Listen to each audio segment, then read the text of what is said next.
সংসদ সদস্য মাওলানা দেলোয়ার হোসেন সাইদি সাহেবকে বক্তব্য রাখার জন্য অনুরোধ জানাচ্ছি। নাহমাদুহু ওয়া নুসাল্লি আলা রাসূলিহিল কারীম ওয়া আলা আলিহি ওয়া আসহাবিহি আজমাইন। আউযু বিল্লাহি মিনাশ শাইতানির রাজীম। বিসমিল্লাহির রহমানির রহিম। মাননীয় স্পিকার, আপনি এই মহান সংসদের স্পিকার হিসেবে নির্বাচিত হয় আমরা জাতীয় সংসদের পক্ষ থেকে আপনাকে অন্তরের অন্তঃস্থল থেকে মোবারকবাদ জানাচ্ছি। মাননীয় স্পিকার, আমি আজ এই সংসদে দাঁড়িয়ে ওই মহান আল্লাহ পাকের প্রশংসায় সেজদা অবনত হচ্ছি, যিনি 1 অক্টোবরের ব্যালট যুদ্ধের মাধ্যমে সুদীর্ঘ 5 বছরের দুঃশাসন, সীমাহীন দুর্নীতি, ইসলাম বিরোধী কর্মকাণ্ড, দেশব্যাপী ভয়াবহ সন্ত্রাসের মোকাবেলায় 4 দলীয় ঐক্য জোটের মহা বিজয় দান করেছেন এবং যার ফলশ্রুতিতে আজকে আমরা এই মহান সংসদে দাঁড়িয়ে কথা বলার সুযোগ লাভ করেছি। মাননীয় স্পিকার, আপনার মাধ্যমে আমি আমার অন্তরের অন্তঃস্থল থেকে দেশবাসীকে ধন্যবাদ জানাই। বিশেষ করে আমার নির্বাচনী এলাকা পিরোজপুর, নাজিরপুর, ইন্দুরকানীবাসী ভাই বোনদের প্রতি কৃতজ্ঞতা জানাই, যাদের অক্লান্ত পরিশ্রমে এবং মূল্যবান ভোটের মাধ্যমে আমি নির্বাচিত এই মহান সংসদের সদস্য হওয়ার সুযোগ লাভ করেছি। মাননীয় স্পিকার, বাংলাদেশের 13 কোটি মানুষকে যারা পরিচালনা করবেন, আজকে তারাই এই মহান সংসদে বসে আছেন। আমি আপনার মাধ্যমে তাদের উদ্দেশ্যে কিছু কথা বলতে চাই। জবাবদিহিমূলক সরকার, কল্যাণমূলক সরকার ও সুস্থ প্রশাসন, এই বাক্যগুলি আমরা প্রায় শুনে থাকি। এই বাক্যগুলির অর্থ সরকার স্বৈরাচার নয়, বরং জনগণের কল্যাণে জনগণ নিকট দায়বদ্ধ সরকার, যা আব্রাহাম লিঙ্কনের ভাষায় by the people, for the people, of the people. বর্তমান পৃথিবীতে মূলত গণতান্ত্রিক দেশে এখন সরকারকে বিবেচনা করা হয়। এরূপ সরকারের জনগণের সার্বভৌম ক্ষমতার উৎস হিসাবে বিবেচনা করা হয়, অর্থাৎ সংখ্যাগরিষ্ঠ প্রতিনিধিদের প্রণীত আইনই হল আইন এবং নির্বাচিত হবার পর সরকার হয়ে পড়েন সমগ্র জনগণের, আর বিরোধী দল হয় ছায়া সরকার। মাননীয় স্পিকার, সরকারকে সঠিক পথে পরিচালনার জন্য বিরোধী দলকে অপরিহার্য বিবেচনা করা হয়। বর্তমান গণতান্ত্রিক চেতনা বেশি পুরনো নয়, মানুষ মূলত রাজতান্ত্রিক স্বৈর শাসনের সাথেই বেশি পরিচিত। বস্তুত বর্তমান পৃথিবীতে গণতান্ত্রিক শাসন ব্যবস্থায় জবাবদিহিমূলক, কল্যাণমূলক, স্বচ্ছ প্রশাসনের যে কথাবার্তা আমরা শুনতে পাই, এর প্রথম উপস্থাপক হলেন বিশ্বনবী হযরত মুহাম্মদ রাসূলুল্লাহ সাল্লাল্লাহু আলাইহি ওয়াসাল্লাম। বর্তমান গণতান্ত্রিক ব্যবস্থাপনার সাথে ইসলামের মূল পার্থক্য হল সার্বভৌমত্বের ধারণা নিয়ে।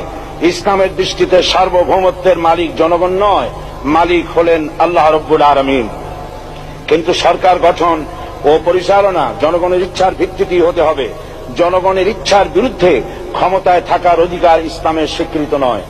মাননীয় স্পিকার, সাধারণত লক্ষ্য করা যায় সরকার, সরকারি কর্মকর্তা ও কর্মচারী বৃন্দ জনগণের উপর নানাভাবে জুলুম, নির্যাতন বা শোষণ করে থাকে। জনগণের খাদেম না হয়ে তারা হয়ে পড়েন জনগণের প্রভু। তারা জনগণের সম্পদকে তসরুপ করে। এই অবস্থা থেকে মুক্ত করার জন্য রাসূল করিম সাল্লাল্লাহু আলাইহি ওয়াসাল্লাম সরকারি কর্মকর্তা ও কর্মচারীদের মধ্যে তীব্র দায়িত্ব অনুভূতি জাগ্রত করে তিনি বলেন, ঘুষ দাতা ও গৃহীতা উভয় জাহান্নামী। নবী করিম সাল্লাল্লাহু আলাইহি ওয়াসাল্লাম আরো বলেছেন, আমরা যদি কাউকে কোনো রাষ্ট্রীয় দায়িত্ব প্রদান করি, তখন সেই ব্যক্তি তার ব্যক্তিগত কাজ যতটা নিষ্ঠা ও আন্তরিকতার সাথে পালন করে, রাষ্ট্রীয় দায়িত্ব যদি সেভাবে পালন না করে, তবে কিয়ামতের দিন তাকে উল্টো করে জাহান্নামে নিক্ষেপ করা হবে। রাষ্ট্রীয় সম্পদ তসরুপের ব্যাপারে কঠোর হুঁশিয়ারি উচ্চারণ করে বিশ্বনবী মুহাম্মদ রাসূলুল্লাহ সাল্লাল্লাহু আলাইহি ওয়াসাল্লাম বলেছেন, রাষ্ট্রীয় দায়িত্ব পালনকারী কেউ যদি 1 টুকরা সুতা বা তার চেয়েও ক্ষুদ্র কোনো জিনিস খেয়ানত করে, তবে কিয়ামতের দিন খেয়ানতের বোঝা মাথায় করে তাকে উঠতে হবে।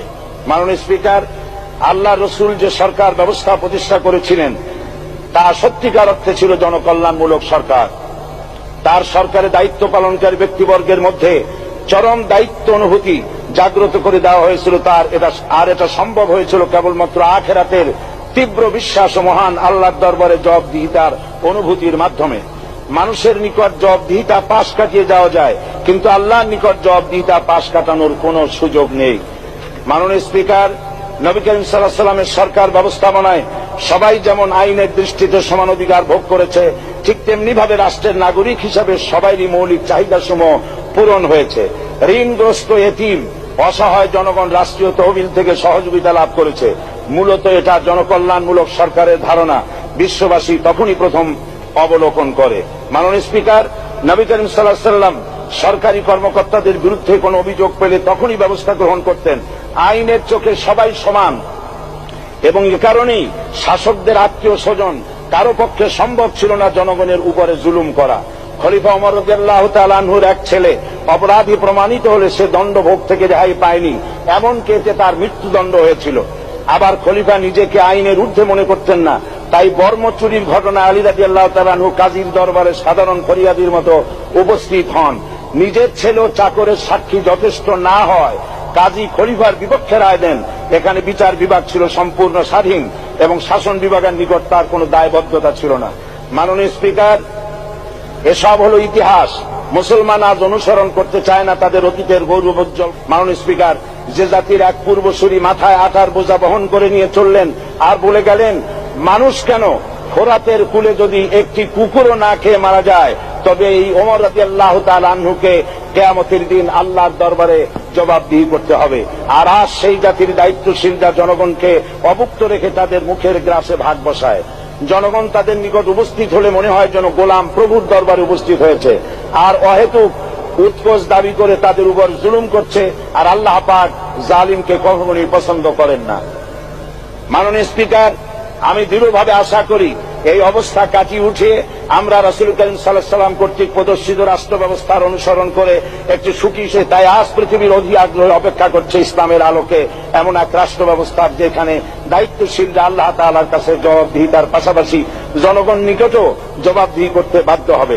মাননীয় স্পিকার, অনেক ত্যাগ ও তিতিক্ষার রক্তের বিনিময়ে গড়ে উঠেছে আমাদের গণতান্ত্রিক প্রতিষ্ঠান এই জাতীয় সংসদ। এই সংসদের সম্মান রক্ষা করার দায়িত্ব আমাদের সবার। গণতান্ত্রিক চর্চা ও গণতন্ত্র প্রতিষ্ঠার স্বার্থে আমি আজ প্রধান বিরোধী দল আওয়ামী লীগকে সকল হিংসা বিদ্বেষ ও পরাজয়ের গ্লানি ভুলে গিয়ে সংসদে যোগদানের উদাত্ত আহ্বান জানাচ্ছি। পরিশেষে আমি আপনার মতো সর্বজনশ্রদ্ধ একজন মার্জিত ও সুশিক্ষিত ব্যক্তিকে এই মহান সংসদের স্পিকার হিসাবে লাভ করে আমরা আনন্দিত হয়েছি। আমাদের সংবিধানের সংরক্ষণ, সমর্থন ও নিরাপত্তা বিধান এবং আপনার অভিভাবক সুলভ নিরপেক্ষ আচরণ ও সংসদকে ধন্য করবে বলে আমরা বিশ্বাস করি। আপনাকে ধন্যবাদ। আসসালামু আলাইকুম ওয়া রাহমাতুল্লাহ।